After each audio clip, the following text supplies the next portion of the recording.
Get ready for the countdown. 10, 9, 8, 7, 6, 5, 4, 3, 2, 1, 0.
Assalamualaikum warahmatullahi wabarakatuh. Perkenalkan, nama saya Nur Nabila dari kelas TIC NPM 2020-02-0154. Saya akan menyelesaikan sebuah tugas final sistem operasi komputer dan akan saya bahas sesuai dengan materi yang telah diberikan sebelumnya. Mari kita saksikan.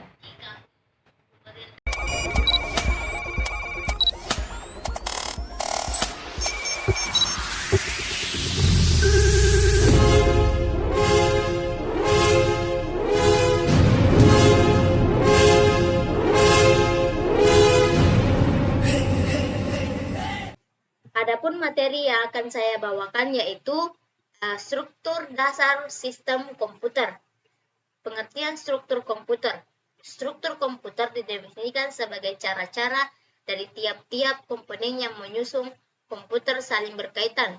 Komponen-komponen disusun dengan alur-alur bus yang mengalirkan data, alat, dan mengendalikan antara komponen tersebut.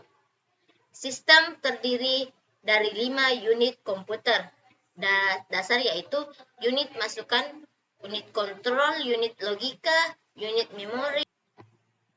Perbedaan BIOS dan UEFI. BIOS adalah singkatan dari Basic Input Output System. BIOS merupakan programan low level software yang terinstal langsung di chip mainboard pada suatu unit komputer, di mana dalam BIOS tersimpan konfigurasi keseluruhan hardware seperti konfigurasi drive, spek, konfigurasi memori, grafik card, dan lain-lain. Dan keseluruhan konfigurasi perangkat keras ini akan dibuat oleh perangkat komputer sebelum menjalankan bootloader yang akhirnya melakukan booting sistem operasi. Perkembangan BIOS. Sejak era komputer telah ada BIOS, pun telah digunakan, bahkan unit komputer berbasis MS-DOS pun telah menggunakan BIOS sebagai program low-level software pada tahun 1080. Tentu saja seiring waktu berkembang dan fungsi BIOS semakin berpengaruh, pada tahun 2007 diperbaharui sejumlah pengembangan perangkat komputer seperti Intel, AMD, Microsoft, dan pabrikan lain akhirnya menyetujui penggunaan Unified Flexible Firmware Interface atau yang kita kenal saat ini dengan istilah UEFI. UEFI adalah standar baru firmware interface untuk PC yang didesain untuk menggantikan BIOS. UEFI awalnya dikembangkan oleh Intel dan diberi nama EFI. Namun sebuah grup yang terdiri dari 140 perusahaan mengambil alih pengembangannya dan menamainya Unified FI atau UEFI. Seperti halnya BIOS, UEFI menghubungkan antara hardware, firmware, dan OS dalam sebuah komputer. BIOS versus UEFI. BIOS harus dijalankan dalam metode prosesor 16 bit dan hanya memiliki 1 MB ruang untuk dieksekusi masuk. Ini memiliki masalah dalam menganalisa beberapa perangkat keras sekaligus yang menyebabkan proses boot lebih lambat, sedangkan UEFI dapat berjalan dalam metode 32 bit atau 64 bit. Firmware UEFI bisa boot dari drive 2,2 TB atau lebih besar. Batas utilitasnya adalah 9,4 Z-bit. Manajemen memori. Manajemen memori berkaitan dengan memori utama sebagai sumber daya yang harus dialokasikan dan dipakai bersama di antara sejumlah prosesor yang aktif. Manajemen memori juga berkaitan dengan usaha agar pemrograman atau proses tidak dibatasi oleh kapasitas memori fisik yang terdapat pada sistem komputer. Fungsi manajemen memori: mengolah informasi memori yang dipakai dan yang tidak terpakai, mengalokasikan memori ke proses yang memerlukan, mendealokasikan memori dari proses setelah selesai, mengolah swapping antara memori utama dan disk. Manajemen proses. Definisi proses. Terdapat beberapa definisi mengenai proses, antara lain merupakan konsep pokok dalam sistem operasi, sehingga masalah manajemen proses adalah masalah utama dalam perencanaan sistem operasi. Yang kedua, proses adalah program yang sedang dieksekusi. Dan yang terakhir, proses adalah unit kerja terkecil yang secara individu memiliki sumber daya dan dijadwalkan oleh sistem operasi. Proses booting pada sistem operasi komputer. Apa itu booting? Bagi orang awam, proses ini adalah proses penyalaan komputer. Namun perlu diketahui pada saat booting, komputer tentu saja sudah menyala. Booting mengacu kepada proses awal menyalakan komputer, di mana semua register prosesor disetting kosong, dan status mikroprosesor atau prosesornya disetting reset. Sederhananya, proses booting komputer adalah proses penyalaan komputer awal sampai pengembalian sistem operasi secara penuh terhadap perangkat. Proses booting. Dalam prosesnya, booting pada umumnya akan melalui 2 tahap, yaitu 1. Booting manager, yang kedua Power on Cell Test atau POS. Boot manager. Pengertian boot manager adalah suatu aplikasi yang menjadi bawaan dari semua jenis Linux untuk mengatur proses booting agar dapat digunakan untuk multi-boot. Jenis-jenis booting. Yang pertama yaitu full booting, merupakan proses menghidupkan komputer pada saat perangkat komputer itu dalam keadaan mati atau belum menyala. Inilah booting utama yang dilakukan dengan cara menekan tombol power. Yang kedua, war booting, proses boot yang terjadi ketika komputer diberikan arus listrik kembali, di mana arus listrik dimatikan hanya sejenak dengan tujuan untuk mengulang kembali proses komputer dari awal. Kebalikan dari cool boot, soft boot, proses boot yang dikendalikan melalui sistem. Hard boot, proses boot yang terjadi dengan cara dipaksa.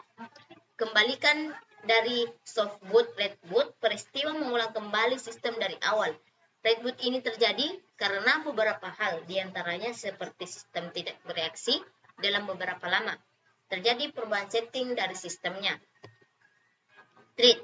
Thread merupakan unit dasar dari penggunaan CPU yang terdiri dari thread ID, program counter, register set, dan stack.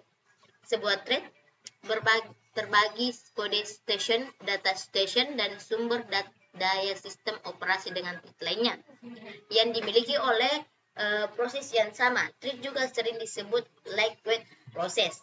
Definisi thread secara informal, proses adalah program yang sedang dieksekusi. Ada 2 jenis proses.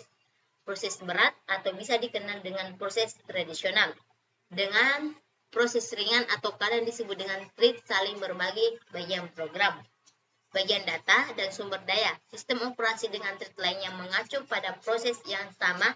Thread terdiri atas ID thread, program counter, himpunan register, dan stack, sehingga dengan banyaknya kontrol thread, proses dapat melakukan lebih dari satu pekerja pada waktu yang sama.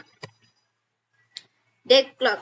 Definisi deadlock adalah mungkin dapat terjadi pada suatu proses disebabkan oleh proses itu menunggu suatu kejadian tertentu yang tidak akan pernah terjadi. 2 atau lebih proses dikatakan berapa dalam kondisi deadlock. Bila terjadi proses yang ada menunggu suatu kejadian yang hanya dapat dilakukan oleh proses lain dalam himpunan tersebut. Strategi menghadapi deadlock.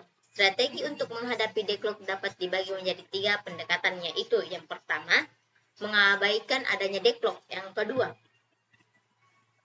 memastikan bahwa deadlock tidak akan pernah ada, baik dengan metode pencegahan, dengan mencegah 4 kondisi deadlock agar tidak akan pernah terjadi metode menghindari deadlock, yaitu mengizinkan 4 kondisi deadlock tetapi menghentikan setiap proses yang kemungkinan mencapai deadlock.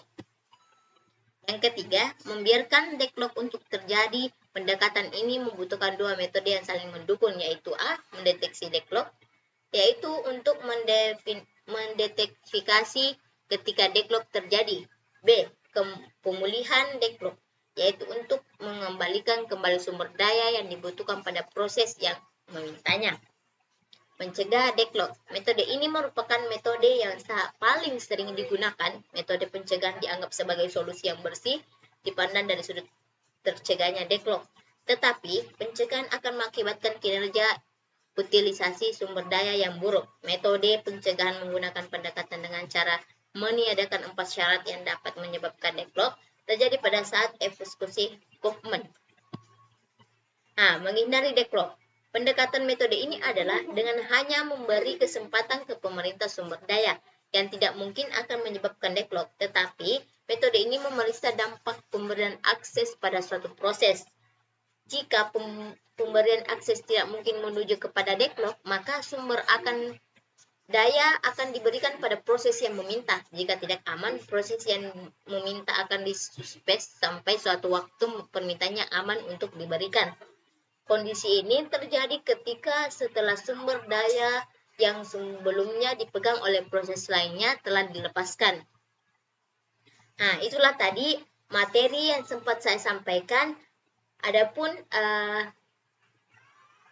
kesempatannya, terima kasih. Sekian. Assalamualaikum warahmatullahi wabarakatuh.